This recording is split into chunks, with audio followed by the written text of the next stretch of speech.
La Bible en un an, le 16 mai, le premier livre de Samuel, chapitre 20, verset 1 au chapitre 21, verset 15. Le livre des psaumes, chapitre 113, verset 1 à 9. Le livre des proverbes, chapitre 14, verset 30 et 31. L'évangile de Luc, chapitre 16, verset 19 au chapitre 17, verset 10.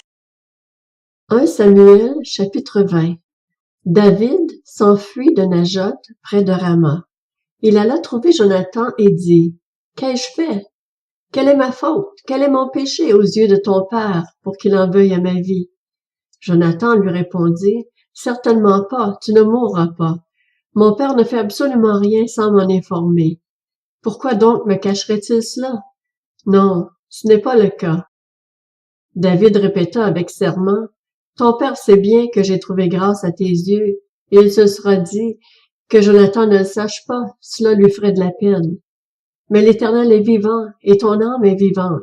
Il n'y a qu'un pas entre moi et la mort. Jonathan dit à David, « Je ferai pour toi ce que tu voudras. » David lui répondit, « Demain c'est le début du mois, et je devrais normalement manger à la table du roi. Laisse-moi partir. Je me cacherai dans les champs jusqu'au soir du 3e jour. Si ton père remarque mon absence, tu diras, « David m'a supplié de le laisser aller à Bethléem, sa ville d'origine, parce qu'il y a un sacrifice annuel pour toute sa famille. » S'il dit c'est bien, ton serviteur alors n'a rien à craindre. Mais si la colère s'empare de lui, sache qu'il a décidé de me faire du mal. Montre donc ton attachement à ton serviteur, puisque tu as fait une alliance devant l'Éternel avec moi. Et si je suis coupable de quelque chose, enlève-moi toi-même la vie. En effet, pourquoi me conduirais-tu jusqu'à ton père? Jonathan lui dit, « Sois bien certain que je t'informerai si j'apprends que mon père a décidé de te faire du mal. » David demanda à Jonathan, « Qui m'informera dans le cas où ton père te répondrait avec dureté? » Jonathan lui dit, « Viens, sortons dans les champs. » Et ils sortirent tous deux dans les champs. Jonathan dit à David, « J'en prends à témoin l'Éternel, le Dieu d'Israël. Je chercherai à connaître les intentions de mon père demain ou après-demain. Dans le cas où il serait bien disposé vis-à-vis de toi, si je n'envoie pas quelqu'un vers toi pour t'en informer, que l'Éternel me traite avec la plus grande sévérité.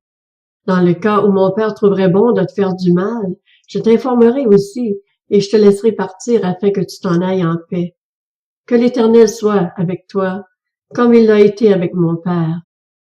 Si je reste en vie, veuille agir envers moi avec la bonté de l'Éternel, et si je meurs, ne retire jamais ta bonté envers ma famille, pas même lorsque l'Éternel supprimera chacun de tes ennemis de la surface de la terre. En effet, Jonathan a fait alliance avec la famille de David. Que l'Éternel se venge des ennemis de David.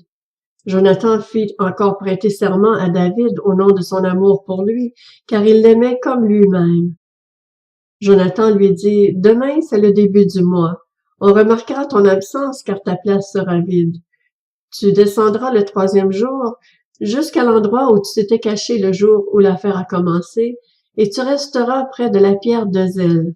Je tirerai 3 flèches du côté de la pierre, comme si je visais une cible. J'enverrai un jeune serviteur en lui disant, « Va retrouver les flèches. » Si je lui dis, « Les flèches sont moins loin que toi, prends-les. Alors viens, car il y a paix pour toi et tu n'as rien à craindre, l'Éternel est vivant. » Mais si je dis au jeune homme, « Les flèches sont plus loin que toi, alors va-t'en, car l'Éternel te fait partir. » L'Éternel est pour toujours témoin de la parole que nous nous sommes donnée l'un à l'autre. David se cacha dans les champs. C'était le début du mois, et le roi prit place à table pour manger. Le roi s'assit à sa place habituelle contre la paroi, Jonathan en face et Abner à côté de Saül, mais la place de David resta vide. Saül ne dit rien ce jour-là car il pensait « C'est un accident, il n'est pas pur, certainement il n'est pas pur. » Le lendemain, 2e jour du mois, la place de David était encore vide. Saül dit alors à son fils Jonathan, « Pourquoi le fils d'Isaïe n'est-il pas venu au repas ni hier ni aujourd'hui? Jonathan répondit à Saül, David m'a demandé la permission d'aller à Bethléem. Il a dit, laisse-moi partir car nous avons dans la ville un sacrifice de famille et mon frère m'a ordonné d'y assister. Si donc j'ai trouvé grâce à tes yeux, permets-moi de m'échapper pour aller voir mes frères. C'est pour cela qu'il n'est pas venu à la table du roi.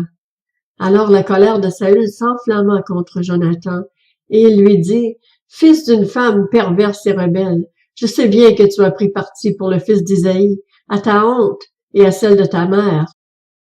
Aussi longtemps que le fils d'Isaïe sera en vie sur la terre, il n'y aura pas de sécurité ni pour toi, ni pour ta royauté. Maintenant, envoie-le chercher et qu'on me l'amène, car il mérite la mort. Jonathan répondit à son père Saül, Pourquoi le faire mourir? Qu'a-t-il fait? Saül dirigea alors sa lance contre lui pour le frapper. Jonathan comprit que son père était décidé à faire mourir David. Il se leva de table dans une ardente colère et ne participa pas au repas le 2e jour du mois. Il était en effet dans la tristesse à cause de David, parce que son père l'avait insulté. Le lendemain matin, Jonathan se rendit dans les champs à l'endroit convenu avec David, accompagné d'un jeune serviteur.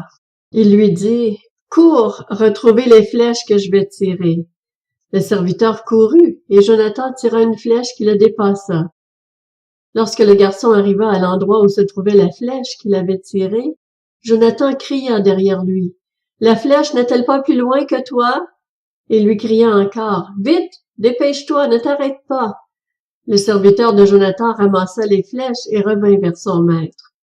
Le garçon ne savait rien. Jonathan et David étaient les seuls à connaître la situation. Jonathan remit ses armes à son serviteur en lui disant, « Va les porter en ville. » Après le départ du garçon, David se leva du côté du sud, puis il se jeta le visage contre terre et se prosterna 3 fois.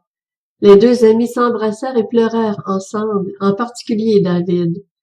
Jonathan dit à David, « Va en paix maintenant que nous avons l'un et l'autre prêté serment au nom de l'Éternel en disant que l'Éternel soit pour toujours témoin entre toi et moi, entre ta descendance et ma descendance. » 1 Samuel chapitre 21. David se leva et partit, et Jonathan rentra en ville. David se rendit à Nob, vers le prêtre Achimélec. Celui-ci courut, effrayé, à sa rencontre et lui demanda, « Pourquoi es-tu seul, et n'y a-t-il personne avec toi? » David répondit au prêtre Achimélec, « Le roi m'a donné un ordre et m'a dit, « Que personne ne sache rien de l'affaire pour laquelle je t'envoie, ni de l'ordre que je t'ai donné. J'ai fixé un rendez-vous à mes hommes. Maintenant, qu'as-tu sous la main? Donne-moi 5 pains ou ce que tu trouveras. » Le prêtre répondit à David, « Je n'ai pas de pain ordinaire sous la main, mais je peux te donner du pain consacré, à condition que tes hommes n'aient pas eu de relation avec des femmes récemment. » David répondit au prêtre, « Nous n'avons pas eu de relation avec des femmes, comme toujours quand je pars en campagne. Les affaires de mes hommes sont consacrées, même si une expédition a un caractère profane. Elles le seront d'autant plus aujourd'hui. » Alors le prêtre lui donna du pain consacré, car il n'y avait là pas d'autre pain.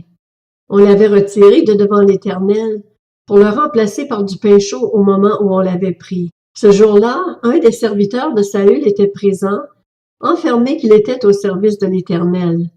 C'était un Édomite du nom de Doeg, qui était le chef des bergers de Saül.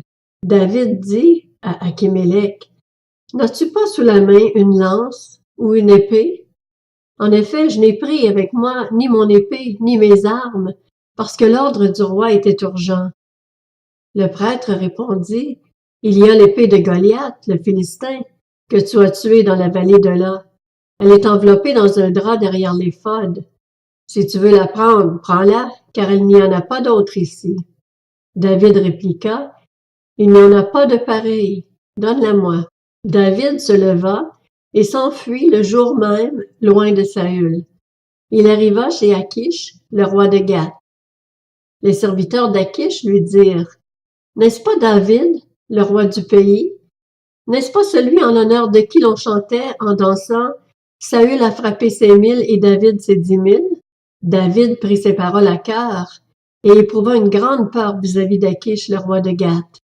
Il fit semblant d'être fou sous leurs yeux et accomplit des actes de démence devant eux. Il faisait des marques sur les battants des portes et laissait couler sa salive sur sa barbe. Achish dit à ses serviteurs, « Vous voyez bien que cet homme a perdu la raison. Pourquoi me l'amenez-vous? Est-ce que je manque de fou pour que vous m'ameniez celui-ci et me rendiez témoin de ses actes de démence? Faut-il qu'il entre dans ma maison? » Le livre des Psaumes, chapitre 113. Louez l'Éternel. Serviteurs de l'Éternel, louez le nom de l'Éternel. Que le nom de l'Éternel soit béni dès maintenant et pour toujours. Du lever du soleil jusqu'à son coucher, que le nom de l'Éternel soit célébré. L'Éternel domine toutes les nations, sa gloire s'élève plus haut que le ciel. Qui est semblable à l'Éternel, notre Dieu? Il a sa demeure en haut, et il s'abaisse pour regarder le ciel et la terre. De la poussière, il relève le faible, du fumier, il retire le pauvre, pour les faire asseoir avec les grands de son peuple. Il donne une famille à celle qui était stérile, il fait d'elle une mère joyeuse au milieu de ses enfants. Louez l'Éternel.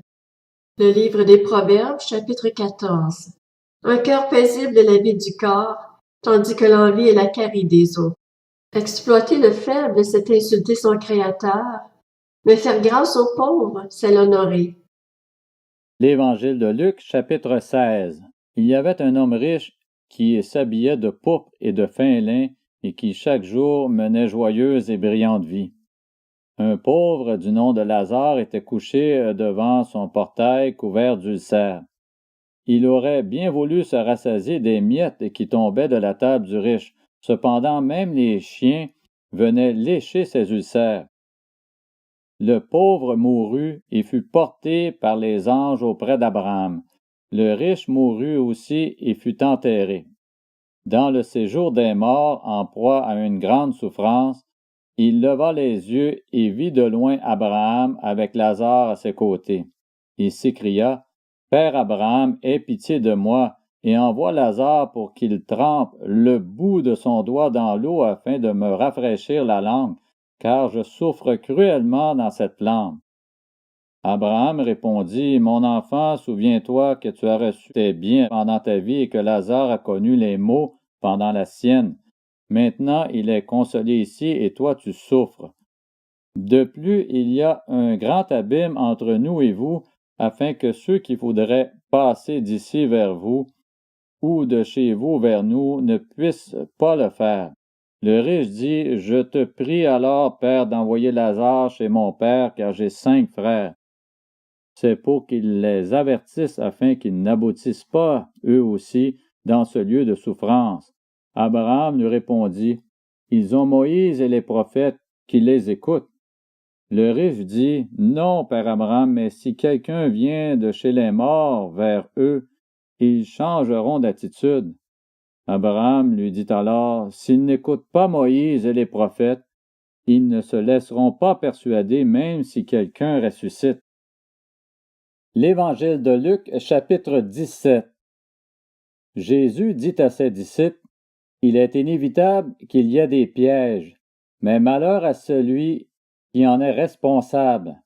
Il vaudrait mieux pour lui qu'on attache à son cou une meule de moulin et qu'on le jette à la mer, plutôt qu'il ne fasse trébucher un seul de ses petits. Faites bien attention à vous-même. Si ton frère a péché contre toi, reprends-le, et s'il reconnaît ses torts, pardonne-lui. S'il a péché contre toi 7 fois dans une journée, et que 7 fois dans la journée il revienne vers toi et dise « J'ai eu tort », tu lui pardonneras. Les apôtres dirent au Seigneur « Augmente notre foi. » Le Seigneur dit « Si vous aviez de la foi comme une graine de moutarde, vous diriez à ce mûrier « Déracine-toi et va te planter dans la mer », et il vous obéirait. Si l'un de vous a un esclave qui laboure ou garde les troupeaux, Lui dira-t-il à son retour des champs, « Viens tout de suite te mettre à table » ? Ne lui dira-t-il pas au contraire, « Prépare-moi à souper, ajuste ta tenue pour me servir, jusqu'à ce que j'aie mangé et bu. Après cela, toi, tu mangeras et tu boiras. » A-t-il de la reconnaissance envers cet esclave parce qu'il a fait ce qui lui était ordonné? Je ne pense pas. Vous de même, quand vous avez fait tout ce qui vous a été ordonné, dites, « Nous sommes des serviteurs inutiles, nous avons fait ce que nous devions faire. »